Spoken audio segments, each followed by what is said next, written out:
Like the Rebbe to learn Hilchos Beis Abchira in 3 weeks, maybe בין המצורים. We have the honor today, טבע חושב אינגרמן, הרוב עדיין, הרב עמנואל חביב is going to give us some insight into Hilchos Beis Abchira. He's going to speak בעברית. Everybody please, tune in. בבקשה. תעלה. תרגום.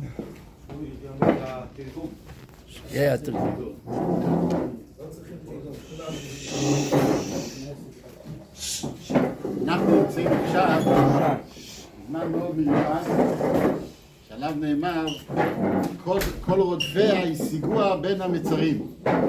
אז יש את הפשט ויש את הדרש, כל רודפיה, כל מי שמחפש את הקדוש ברוך הוא יכול להשיג את הקדוש ברוך הוא בזמן של בין המצרים. אז אנחנו, כיוון שיש הוראה מהרבה לדבר על ענייני בית הבחירה, אז אנחנו נדבר היום על הקרבת הקורבן. קרבת הקורבן בבית המקדש זה היה משהו שמאוד מאוד מיוחד. הקרבת הקורבן, לא רק שזה היה משהו מיוחד, זה היה גם במקום מיוחד. המזבח הוא מאוד מאוד מכוון. למה המזבח כל כך מכוון? בגלל שהוא נוצר מאיפה שנוצר האדם, מהמקום באדמה שבו נוצר האדם הראשון. והרמב"ם אומר שהאדם הראשון בעצם באותו מקום שהוא נוצר, הוא הקריב שם קורבן. אז יש מאמר של הרב בתשי"א שבאמת שואל מה האדם הראשון היה צריך להקריב קורבן במקום, בזמן כל כך מיוחד, בזמן שהוא נמצא בגן עדן. מילא פה בעולם הזה צריך להקריב קורבן, להתקרב לקדוש ברוך הוא, אבל האדם הראשון היה בגן עדן. אבל הרב מסביר באריכות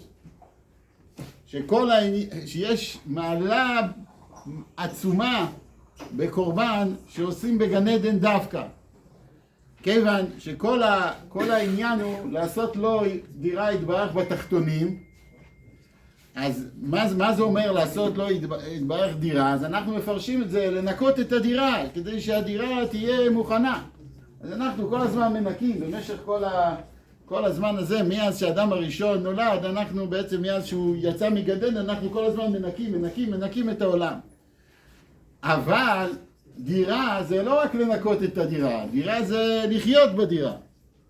אז אם דירה זה לחיות בדירה, אז ממילא איפה כל העניין של הקורבן באמת? זה בגן עדן. כאשר אתה חי כמו שצריך, ואז אתה מתקשר לקדוש ברוך הוא, אז שמה באמת אתה חי, שמה באמת זה הקורבן. הרב בהמשך המאמר מסביר אבל זה לא התכלית. זה לא התכלית. התכלית הוא להקריב קורבנות דווקא בבית המקדש השלישי. כי בבית המקדש השלישי, שם זה העילוי, זה העניין של דירה לא יתברך בתחתונים. לכאורה למה? הרי ברגע שאנחנו מתעלים במדרגה שהעולם וכולי, הוא מתעלה במדרגה כל כך גבוהה, זה הדירה בתחתונים. אז הרב אומר שנכון, מצד העבודה לא. מצד העבודה, עיקר הקורבן היה צריך להיות דווקא בבית המקדש הראשון, בבית המקדש השני, כשעם ישראל היה במדרגה נמוכה. אבל ששם זה כל העניין של יתרון האור הבא מן החושך. אבל דווקא בבית המקדש השלישי יש את שיא השלמות. למה בבית המקדש השלישי יש את שיא השלמות? כיוון שזה באמת המשכן. זאת אומרת, המשכן זה אנחנו עכשיו לא מנקים, אנחנו כבר למעלה מניקיון, אנחנו נמצאים יחד עם הקדוש ברוך הוא, ויחד עם הקדוש ברוך הוא, כשאנחנו נמצאים ביחד, אז מקריבים את הקורבן. כידוע שיש הרבה אנשים שואלים, מה העניין כל כך בקורבן? מה המיוחד? מה קורה כשמקריבים קורבן? אז בחסידות מבואר שכשאתה מקריב את הקורבן, בעצם החי, יש גם דומם, כי בקורבן יש גם דומם צומח חי, אבל יש גם את המדבר שהוא מקריב אותו. אבל הדומם צומח חי מדבר, הוא מתעלה למדרגה מאוד מאוד גבוהה. הוא מתייחד יחד עם הקדוש ברוך הוא. עכשיו, זה לא סתם התייחדות. זה התייחדות זה לא כמו שאנחנו מדמיינים לעצמנו, יש איזשהו מזבח, ושמים עליו את הקורבן ומדליקים את האש, ואז לא מבינים כל כך איך יש את ההתייחדות. אבל צריכים לזכור שבקורבן היה אש יורד מלמעלה. זאת אומרת שברגע שהיינו שמים את הקורבן על גבי המזבח, אז מיד היה מגיע אש מאוד מאוד גבוהה מלמעלה ואוכלת את הקורבן, וכולם היו רואים את זה. על כל פנים בהתחלה, האש שירדה בהתחלה, בתחילת בית המקדש, אז כולם ראו את האש יורדת מלמעלה, ואז רואים את ההתאחדות האמיתית. אז ההתאחדות האמיתית, כמו שכתוב, ושם נעשה את רצונך, זה דווקא באופן כזה שאנחנו נמצאים במדרגה מאוד מאוד גבוהה, והקדוש ברוך הוא נמצא איתנו ביחד במדרגה הגבוהה. זה כמו, למשל, שיכול להיות כל מיני צלילים. יש צליל של כינור, ויש צליל של פסנתר, יש כל מיני סוגי צלילים. וכל פעם, אם אנחנו שומעים רק צליל אחד, זה לא באמת שלמות. השלמות הוא כששומעים את כל הצלילים ביחד. ששומעים שצליל אחד משלים את השני. אז בעולם הזה הגשמי, אז יש לנו כמה אפשרויות. או שאנחנו נותנים לקדוש ברוך הוא לשכון, ואנחנו יוצאים החוצה. אנחנו אומרים, אוקיי, אנחנו בטלים, עפר ואפר, כמו בחינת ריח. אנחנו לא נמצאים פה, יש רק את הקדוש ברוך הוא. או הפוך, שאנחנו נמצאים פה, ואנחנו מארחים את הקדוש ברוך הוא. אנחנו אומרים לו, בוא איתנו, בוא, אתה תחיה איתנו בתוך הבית.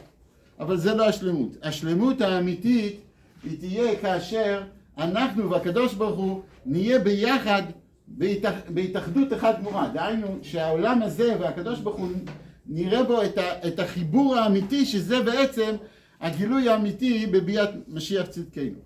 על כל פנים, מה שהיה בשעת אמירת הקורבן,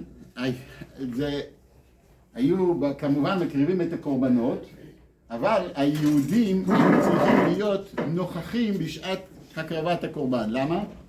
כיוון שאי אפשר להקריב קורבן אם הבעלים לא נמצאים ליד. כן? ואיך הבעלים של קורבן התמיד היו נמצאים ליד הקורבן? הרי לכאורה מי מביא את קורבן התמיד? כל אחד ואחד מאיתנו היה מביא מחצית השקל, וממחצית השקל היו קונים קורבן תמיד. אז לא כל אחד היה יכול להיות כל הזמן בבית המקדש. אז איך היו עושים? אז היה בעצם, קודם כל, בהתחלה לא היו כ"ד מעמדות, אבל אחר כך התקינו באיזשהו, זה הלך שלבים, עד שהתקינו שיהיו כ"ד משמרות של כהנים. דהיינו שחילקו את כל הכהנים ל-24. יש הרבה דברים ששייכים לכהנים שהם 24. דרך אגב, יש 24 מתנות כהונה, יש לנו 24 משמרות שחילקו את הכהנים ל-24 משמרות. יש לנו כד של שמן, כ"ד שמצאו בית המקדש, יש לנו 48 שתי כפולות של 24 הרי הלוויים, ויש לנו כ"ד ספרי קודש. יש הרבה דברים ששייכים לכהנים ו-24. על כל פנים, זה מאמר מוסגר. חילקו את הכהנים ל-24, כדי שבעצם כל הכהנים יוכלו פעמיים בשנה לבוא ולהיות ליד הקורבן ולקבל את האור של הקורבן. כי ידוע שכל עניין של הקורבן זה שהבעלים מקריבים את הקורבן, והכהנים אוכלים, והבעלים מתכפרים. אבל פה זה לא עניין של כפרה על ידי אכילה, זה משהו אחר. על כל פנים, הכהנים היו נמצאים, זה על ידי האור. האור של הקורבן היה שייך לכהנים, אבל על כל פנים היה משהו ששייך לכהנים, והם חילקו את הכהנים ל-24 משמרות, לכן כל כהן היה יכול להגיע פעמיים בשנה, היה יכול להגיע לבית המקדש ולהקריב את להיות ליד הקורבן. אבל לא היו רק כהנים, גם 24 משמרות של לוויים הם עשו. ואחר כך התקינו שיהיה גם כן בעם ישראל, היה 24 מעמדות. חילקו את היהודים הצדיקים בעם ישראל, חלק מהם היו גם בסנהדרין, חילקו את האנשים יראי שמיים, וחילקו אותם ל-24 חלקים, ככה שכל בעם ישראל מחולק כל מי שהיה מיוחס היה מחולק ל-24, וככה כל פעם היו יכולים להגיע ולהיות יחד עם הכהנים ויחד עם הלוויים שמקריבים את הקורבן. זאת אומרת, לא הניחו את הקורבן להיקרב לבד, אלא היה נציג של כהנים, לוויים וישראלים. דרך אגב, כן, וכן ככה, כל פעם שהיו מקריבים קורבן, היה צריך להיות הבעלים של הקורבן נמצא לידו. איך נשים, הם גם נשים היו שמה? אז נשים גם כן, אם הם היו רוצים להביא קורבן, הם היו צריכים להיות במעמד של הקרבת הקורבן. איפה הם עמדו? אז יש בזה סתירה, אבל על כל פנים מה שהתוספות יום טוב מתרץ, שזה תלוי אם הם היו טמאות או לא טמאות. היה שתי מקומות, או ליד שער ניקנור הם היו טמאות, ובמקומות אחרים, ובשאר הנשים אם הם היו טהורות, וככה גם כן אישה שרצתה להביא קורבן הייתה נמצאת שמה ליד הקורבן ויכולה לראות את הקרבת הקורבן. האם נשים גם כן היו, דרך אגב, הם היו משתחווים? אז יש סיפור בגמרא שיש אישה אחת שהבת שלה הייתה חולה והיא השתחווה במקום בהר הבית, וכשהיא השתחווה לא רצתה לקום משם עד שהודיעו לו, זהו, הקדוש ברוך הוא קיבל את התפילה שלך והבת שלך נהייתה בריאה. ככה שכולם היו נמצאים ליד הקורבנות וכולם היו חלק מהקרבת הקורבן. איך היו ניגשים, באיזה צורה היו הולכים? אז שמתי לב שיש הרבה אנשים היום שהולכים עם נעליים לא מאור, הם הולכים עם נעליים מבד. אז שאלתי את עצמי למה, ואז היה לי תשובה. מה התשובה? כהנים כשהם היו עובדים את הקדוש ברוך הוא, אז הם היו צריכים להיות יחפים. למה היו צריכים להיות יחפים? כי אסור שיהיה חציצה בין מקום העבודה לבין הכהן, אז לכן הוא היה צריך להיות יחף.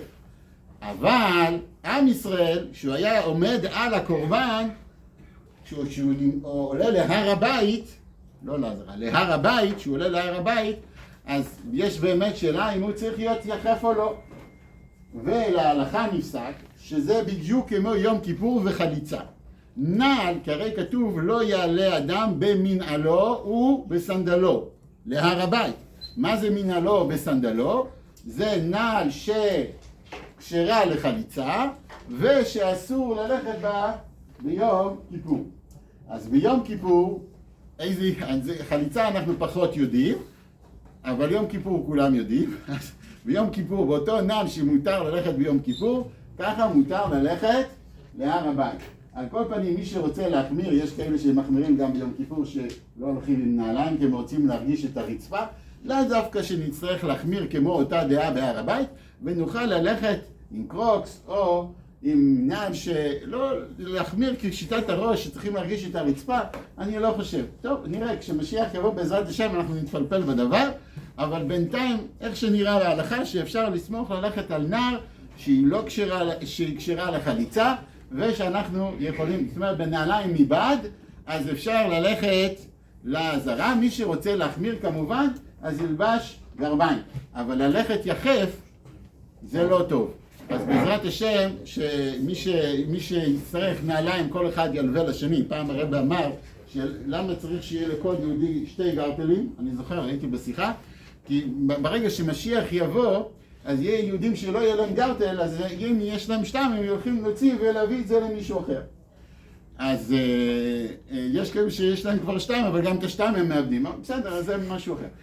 אז אותו דבר גם כן, מי שיצטרך קרוקס כדי לעלות בעזרת השם להר הבית, כנראה שיהיה גמחים, והנעליים של הקרוקס, או משהו, או אני לא עושה פרסומת לאף אחד, הם כמובן יביאו את הנעליים לכולם, שנוכל לעלות להר הבית, נזכור שבבית המקדש השלישי דבר חשוב זה שלא רק שנוכל להקריב את הקורבנות, אלא שהקורבנות מעצמם ירצו להיקרב.